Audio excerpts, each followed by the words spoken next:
This is the Lone Crater YouTube. We hope this video helps. In this video, I will explain how to use your Nissan Rogue's GPS system. To begin, press the map button on your dashboard or select navigation on the touchscreen. This will bring up the main map display. From here, you can easily input your desired destination. You can use the touchscreen keyboard or the voice command feature for convenience. The system will then calculate your route and provide clear, turn-by-turn directions. Now, let's explore some advanced features. Your Nissan Rogue's GPS supports voice commands, allowing you to keep your hands on the wheel.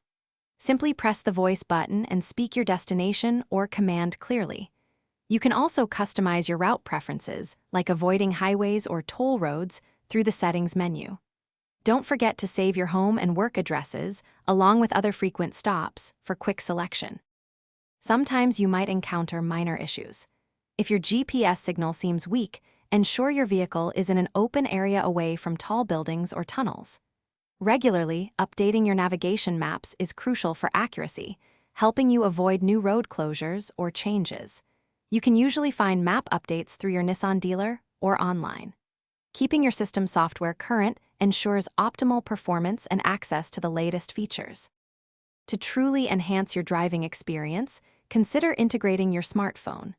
Many Nissan Rogue models support Apple CarPlay or Android Auto, offering even more navigation and entertainment options. Make sure to utilize the real-time traffic updates provided by your GPS. They can save you valuable time by suggesting alternative routes around congestion. Finally, remember to check the description below for a link to the Shark AI Ultra Robot Vacuum and other great deals to enhance your home and driving experience. Thanks for watching. Consider subscribing if we helped you.